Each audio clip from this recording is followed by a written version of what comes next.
Welcome. I'm Carolyn Boyd, a contributor to the e-magazine Return to Mago, and I will be interviewing Sid Rieger and Mary Jo Knights of the Association for the Study of Women in Mythology, which is also known as ASWM.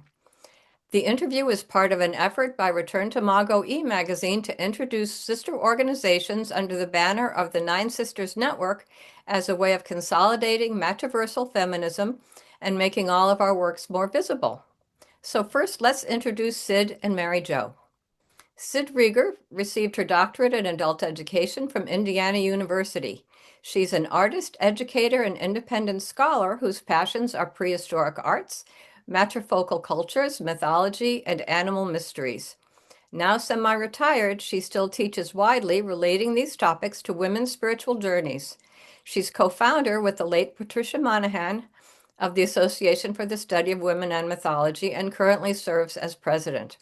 She lives in Western Pennsylvania with one sentient feline and one dog. Mary Jo Knights is professor emerita at the University of Missouri in Columbia and a board member of ASWM. She is a founding member of the MU Department of Women's and Gender Studies and holds a PhD in sociology.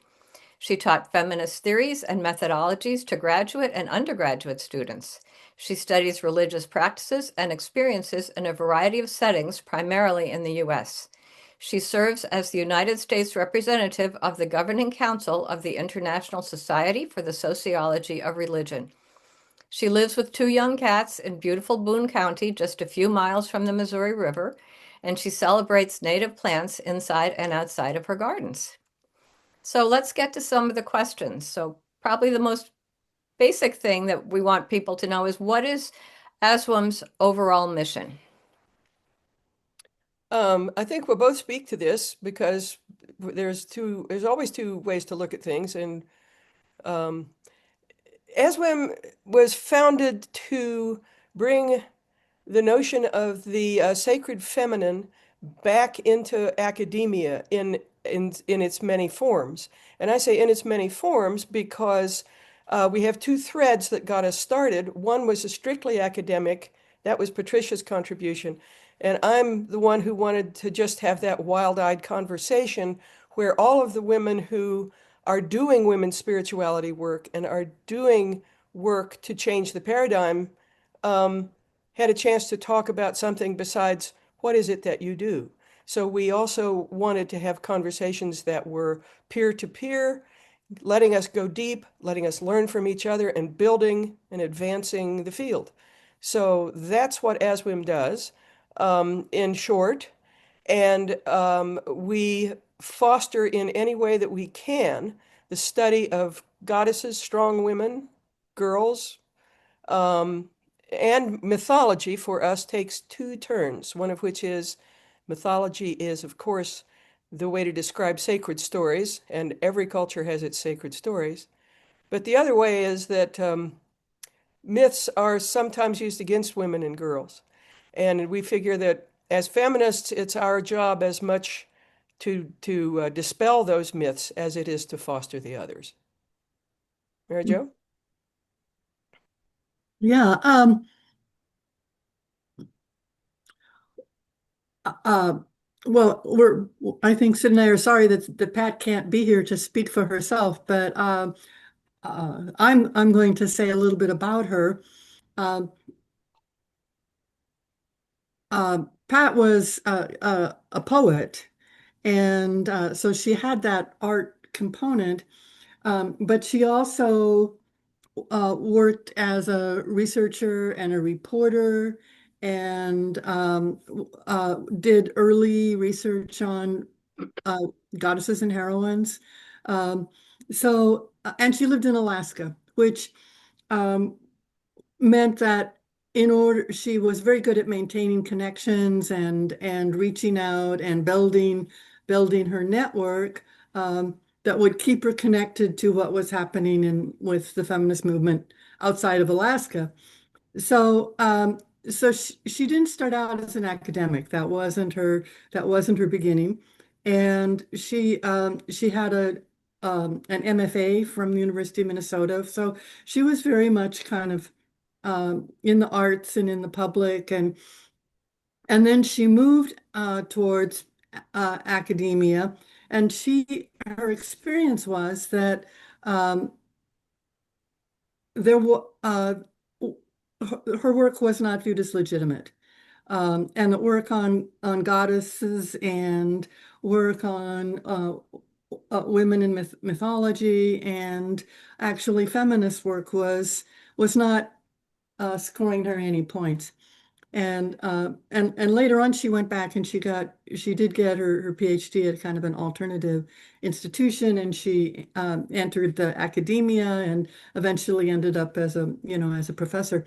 But she in that period of trying of building her scholarship, um, she she felt that uh, one of the things that was happening was that the world of scholarship didn't recognize what we all were doing and what she was doing, and that how could she build an organization that would um, enhance the recognizability of goddess scholarship and the study of women in myth as legitimate. And so she was very strategic. You notice we're not the organization, the feminist organization for the study of goddesses.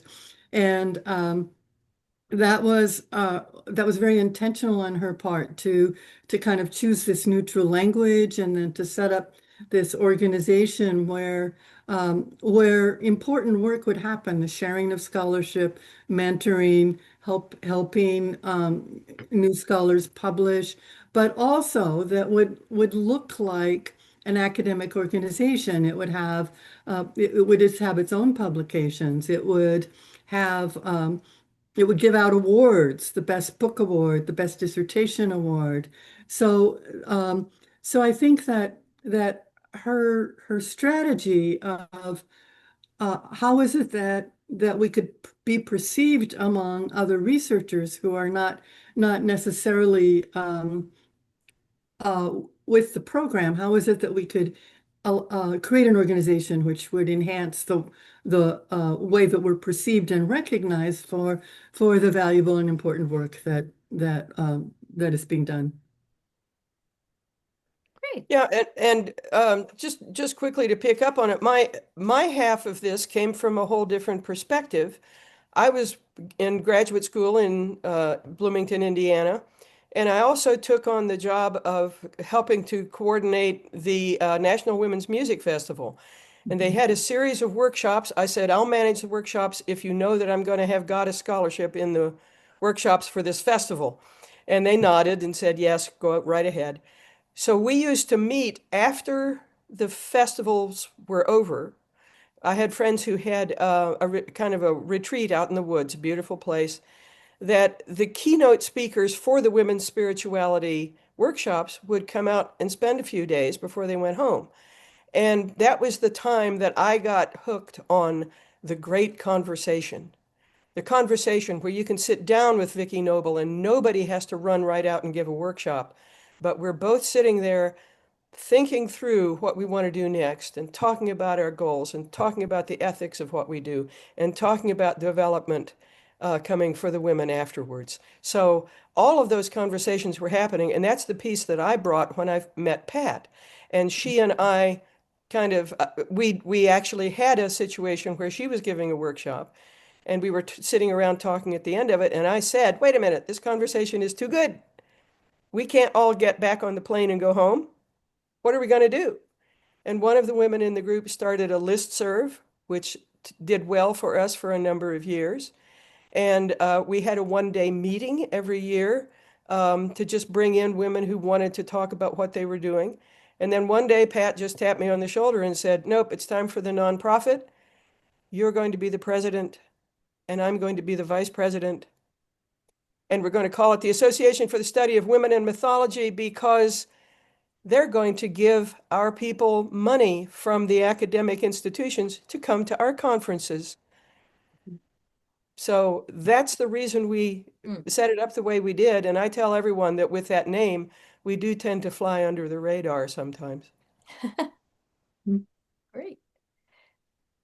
So, what are some of the things that ASWM offers in support of your mission? Well, we have conferences, we have online events, we have produced, Mary Jo, is it 4 or 5 volumes of proceedings? I've lost track. I think it was Four, 4. four. We have produced 4 volumes of proceedings. Um, and as Mary Jo said, one of the really important things that we do is we give out awards of recognition in various fields. Um, Pat's genius was that the first thing she set up was a dissertation award, which meant that when somebody came back to their not very interested research directors and said, "Oh, I just won an award for my dissertation," that university would sit up and take notice. And that really has happened as time has gone on. Mhm. So we give out awards for leadership, as Mary Jo said, for best books. And we also have an award for arts and for the contribution to women's history and culture, which is kind of wide open because we want to be sure that we can include women from a wide variety of fields. This is not about being academic and you got to be in order to be an ASWM member, you've got to be working on your dissertation. This is about the woman who, for instance, goes to the International Crane Foundation every year for the migrations, and then comes back and tells us what the mysteries of the cranes are, which is all of a sudden why it makes sense that they show up in sacred stories. Yeah, so you just mentioned the very wide range of topics and backgrounds of some of the people who you feature. Um, so could you speak a little bit about just a few of them? Because what I'd like is to give our viewers just sort of an idea of some of the wide variety of perspectives and presenters that they will encounter when they come to your events or even when they just explore your website. Sure, I'll say something, and Mary Jo, you can please add to this. I'd like to just for a moment highlight our SAGA recipients. The SAGA is the award for women's history and culture. And we've given it out in a variety of ways, as I say, people across many fields. So the folks who, bless their hearts, keep coming back, and they've also received these awards over the years, include Dr. Heidi Gertner-Abendroth, Genevieve Vaughn, Donna Reed, Arissa Razak, Z Budapest, Jane Caputi, Marilyn Keller, and Christina Biaggi. They have all been SAGA recipients over the years. So you can see that there's a broad foundation there of practitioners and theoreticians and artists and musicians. So anything you want to say, Mary Jo, to add to? Another thing I would say about that I didn't mention before is that we have a salon series online. So every couple of weeks for a series of maybe 6 or 8, a couple times a year, we have women who we focus on their work. And that work ranges even more widely to the folks that we find who are doing things in Native American or indigenous communities who are only available to us often online. So we're always trying to look for the folks who belong in that, who belong on a salon and need to be introduced to the women of the organization. Mary Jo, did you want to Uh-oh. add anything? Hmm. Well, maybe Sid, you and I will just continue on and hope Mary Jo comes back. I think it's a minor glitch. I'm sure she'll be back. Yeah. Um, so we've talked about the wide range of people, but what are some of the themes that run through your work, presentations and awards that you find to be most important, and how do they interrelate to each other and also to the challenging times that we're in? All right, that's a two-part question, so Yeah. you're going to have to remind me the second part when we get to it, probably. Oh, and But here's Mary Jo. but there's Mary Jo. Uh, we our themes are so varied. We actually had one person come up to us um, and say at a conference, I thought this was going to be about mythology. Well, yes, it is, but it's about mythology as a sacred story, and that sacred story expands into including many sacred stories from many places. Mythology is also a story, in this case, a story about women, and what we're looking for there is how do women embody mythology? How does it have an effect on their lives? What does it do for them? So it's not merely a story of Persephone. It's how does your body relate to the story of Persephone? How does your lifespan relate to that? And we want to provide a big tent for all of those voices to come in so that we have very many different ways to look at things. So our themes, gosh, we mentioned animal mysteries earlier. Sentience, we have a theme that keeps recurring, which is wonderful, which is all about the notion of sentience and the notion of living in partnership on this earth, because that again, there's a reason why it's the crane in that myth and not some other bird. And the reason is what's right in front of us and our relationship to that animal. So we want to make sure that we include, as we said, Native American and Indigenous perspectives. We want to include what's going on for girls. We want to talk about literature for young adults and girls. Um, there's a lot of things that we would like to be able to include. Yeah. And It's almost more like what isn't included. yeah, right. Really, one of the women I'm trying to reach um, makes. She lives in Pittsburgh, and she makes cookies of. It's a cookie thing, right? But they are cookies that represent Chinese Americans in American history. It's a beautiful project. I would love to have a salon on that. Yeah. And I should say that I've been a member for many years, and I don't think I've missed a salon yet because each one of them has something so unique and so meaningful. Um, and it's right there on your computer. So even if you're someone who can't Yeah. really travel, ASWM has a lot to offer, even with just the salons, as well as all the other things you offer. Yeah, that's true. I certainly hope so.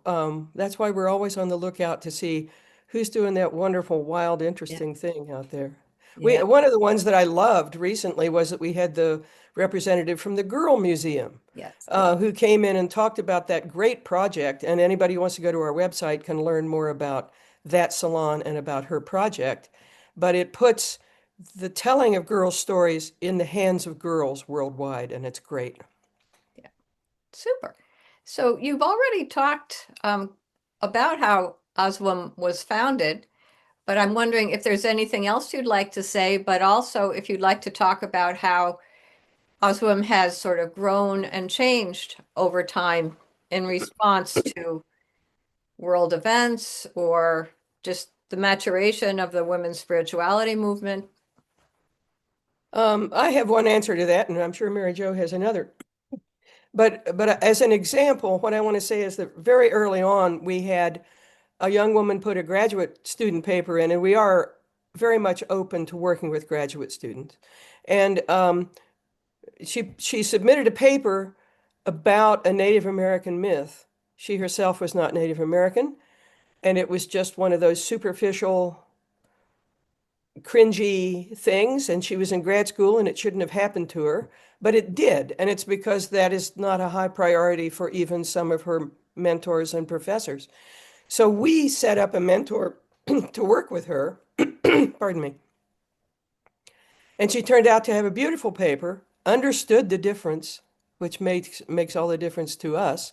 And what it did for us was to highlight how we needed to make as central part of our mission the room for Native and Indigenous voices.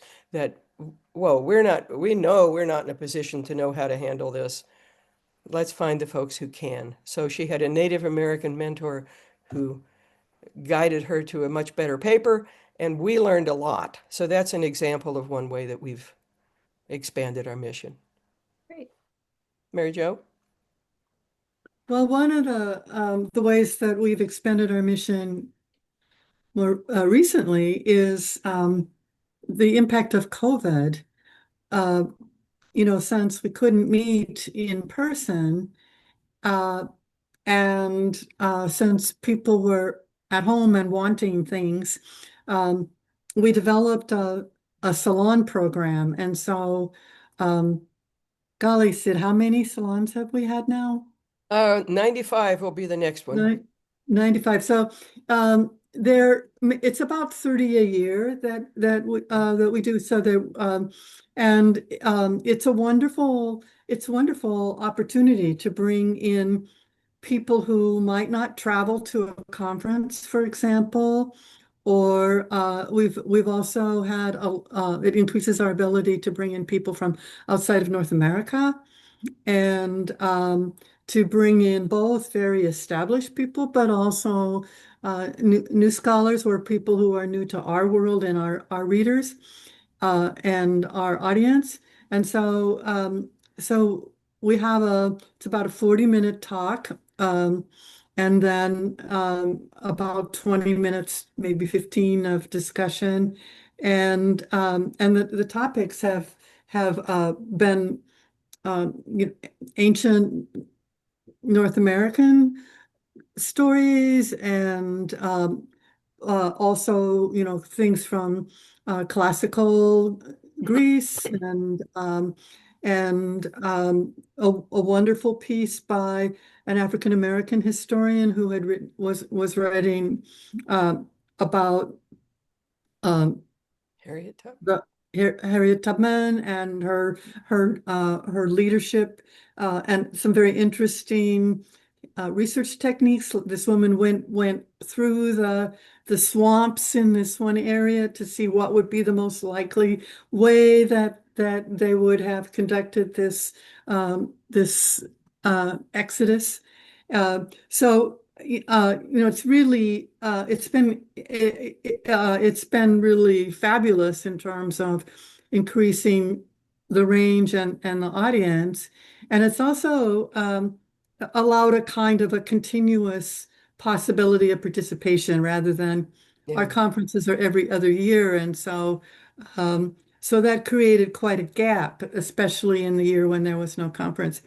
Uh, who knew that this kind of a horrible uh, disaster would also allow us to respond using a technology that many of us wasn't a part of our daily lives when we started. So that's been a astonishingly successful. And if any of your audience hasn't sampled, it would be worth a look. Um, and let me say one thing about that. The salons are a member benefit. However, we also have a page that's called Share the Wisdom, where some of these not, and I'm not going to say more important, but they are ones that have risen because of current events or other reasons. They're on the public page. So anybody can go see those anytime. And they will probably, and use them in teaching and whatever else you need to do.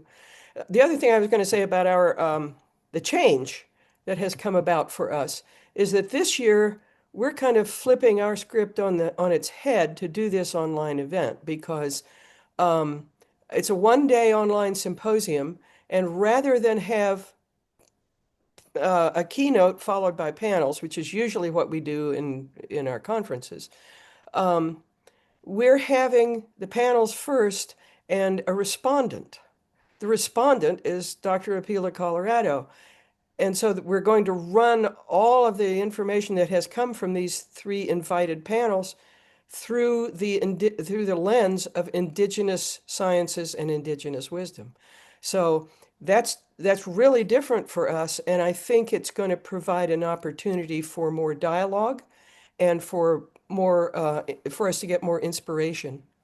Wonderful. So this is something new we're trying. That's And great. can I say one more thing? Sure. Um, I another thing that I think has grown, this is not outside of the original vision, but we uh, we are an archive. So Yeah. of course in this day and age that means digital. So our website has an enormous number of resources, um, some of which have been generated through our own events. We record them and put them up on the website. But also we have been asked to archive some um, other scholars' work. And so we there's an ongoing resource there that I think Yeah.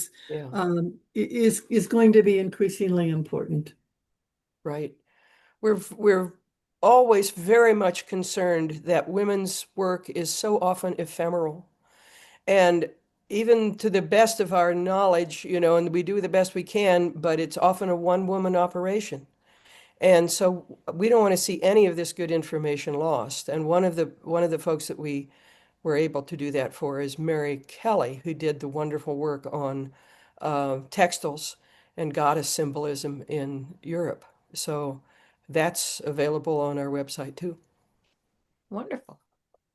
What are some of your wishes for the future of OSWIM? Um, I would like to see us, and I was delighted this year at our conference. I'm gonna just fess up to the fact that I have gray hair, and that I've reached this stage of my life where most of my activism and work is behind me now. Um, but thank goodness, when we had our conference this year, there were younger women and guys who came that we hadn't met before. And that's what I would like to see is to make sure that we continue to have an appeal to the people who come after us. Because, there was that awful gap between first wave feminism and second wave feminism, but second and third, not so much, and ongoing. So if we have to have a little lapse, let's have a quicker turnaround so that we who have the gray hair are still available to watch the wondrous things that the younger folks will do. Mary Jo? Well, I have to say that's number one on my list. Oh, Mhm. So, I also am very excited about um, how international the conversation has become. yeah, Um, and that's partly possible, I think, due to digital um, availability and processes. Um, so I hope that knowledge sharing will yeah. will continue. Mhm. um, One of the things we've been lucky about is that every great once in a while somebody says, "Oh, I met a woman at your last conference, and we're making a movie," that's or we really are writing a book. So it is because they met. It's not our job, but it's our job to make that big tent so that they can all come and they can meet each other and they can have authentic conversations and they can go home not only inspired about what they've learned, but inspired to take action mm, somehow. yeah. Um, s- so continuing along on the topic of activism, one of the things that we found in these interviews is that each organization that I have interviewed or interacted with seems to have a very different concept of what their role in activism is. One is very much we're going to highlight sort of political activism that's going on. Another one was, we're the visionaries. And I think you've already addressed a couple of the ways that OSWIM finds its role in being activist for the future. But are there other ways that you'd just like to mention before we kind of move off that topic? I guess what I would say is that one of the things that ASWM's about is trusting our members and the activism they bring to an event, for instance, they've already got it set up somewhere. They're probably doing what they need to do. Um, and we are an add-on in that regard. But we're a place that you can come and meet other people who are interested in the same kinds of issues you are and be inspired further to go back and have a little bit more strength and a little bit more support behind you when you go do it. Mhm. So I don't know all of the types of activism that our members are engaged in, but from what little I do know, I'm amazed. So you've talked about And many of I the do ways. think that, I'm sorry, go ahead. there's a vision of a different world, and there's a vision that um, things have not always been the way they are now, and um, that um, that they could be different, and they could be um, it could be a more equal world, and it could be a more just world, and I think holding that vision up is kind of permeates uh, the the work that we do. So maybe that's obvious, but I wanted to say it. No, I think that's important. Yeah. No, I think it is important, and we're also um, as I said, we're positioned to trust our members to do what they need to do. But that vision is one that is a responsibility for so many of us to hold. And that's one reason why it's important that there's the MAGO work and the ASWM work and all the other work that's going on, because it takes a lot of us to make this happen. Yeah. Which really kind of leads into my next question. You've talked about how people can participate in ASWM by becoming a member, by either attending all the conferences and salons, or approaching you with proposals for salons. What are some of the other ways that if someone wanted to become involved in ASWM, they could do that? I think you've mostly hit on them. We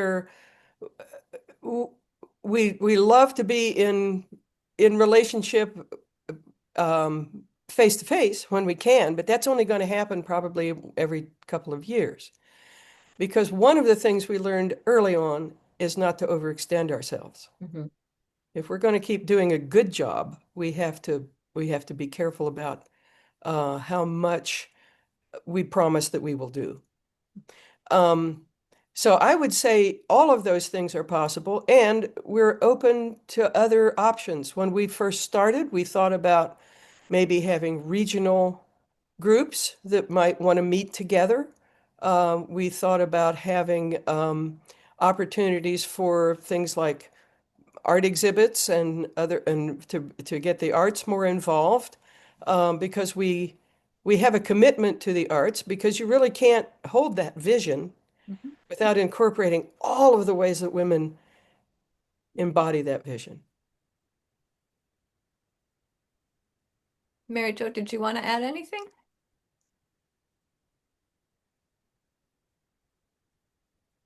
Okay.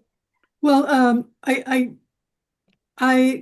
I will add that there's quite a bit of labor that goes into, you say, putting on a conference, and so um, even this one day online conference involves quite a few people who are doing working on publicity and working with the speakers and working on the visuals for the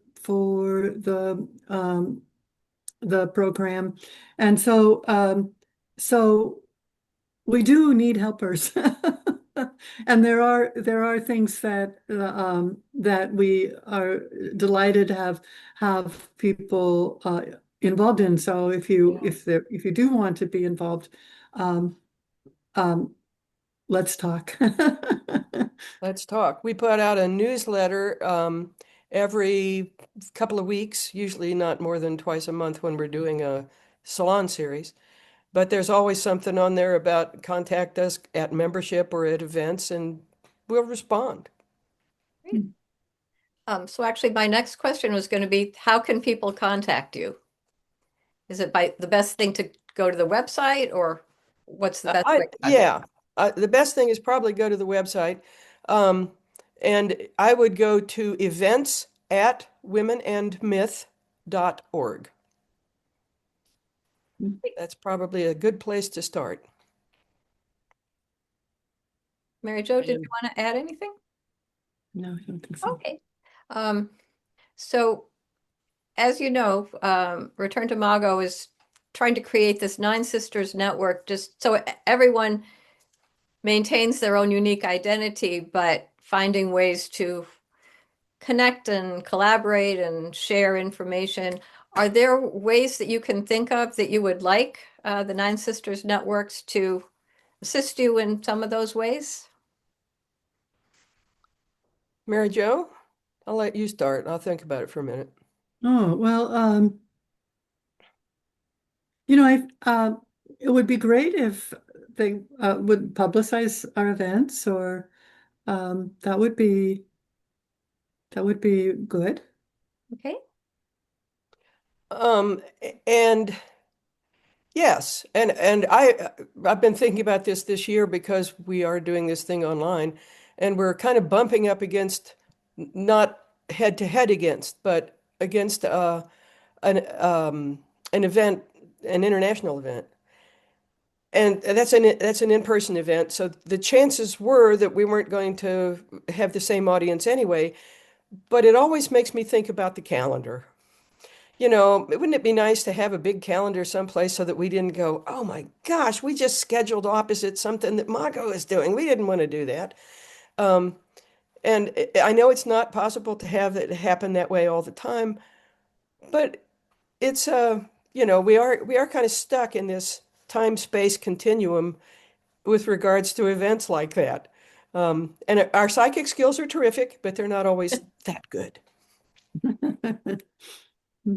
So I know you're both scholars and artists in your own right. Would you like both of you to tell us a little bit about your own work aside from your work with ASWM? Well, I worked as an artist. I started out actually touring with a feminist theater group. I told them I would do anything except climb a catwalk or get on stage. So I was in charge of everything else. Um, and that was the best learning I could possibly have had. It was Womanshine Theater in Indianapolis, Indiana. And it was the best learning about what makes feminist organizations work, and and so that I never again underestimated the reach that women's voices and women's truth has after I did that work. Um, and I am a visual artist. I was for about 10 years, worked as a studio artist. Um, and that's mostly what I do. My work was mandalas, and yeah, and related mandalas and related designs. Wonderful. Mary Jo, do you want to talk a little bit about your work? I'm a sociologist by training, and I have uh, worked in the university system for with all of its challenges and opportunities. Um, and I am now retired, but I'm just finishing a a handbook that is co-edited with Elisabetta Rasputini, and it's on women, gender and religion, and so we have 23 authors from all over um, um, not all over the world. Some of them are in the diaspora, and it's so that's been a very exciting way to continue um, being in the conversation, which Sid was referring to earlier, and is what one of the most exciting things about being a scholar for me is following the conversation and learning the um, wh- what the new wisdom is and how to uh, continually think in ways that are informed and critical. So so that's me. Great. Yeah. So before we close out, is there any question I forgot to ask or any thoughts that either of you would like to add? I can't think of anything except just to say that I'm very grateful that you all are doing these. And I think it's very important to be able to get a kind of a bird's eye view, a woman's eye view into different organizations to see what there is out there and what we're doing. And yeah, we'll figure out some better ways to collaborate as time goes along. So, uh, very happy about that. Yeah. And thanks to Helen for all the work she does. Yes, definitely. Yes, thank you so much for inviting us, and we'll look forward to the fruit that comes Yeah. from the work that you're doing. Wonderful. Thank you. And thank you both for being interviewed. And we look forward to all kinds of future collaborations. Thanks. Sounds Thank you. good.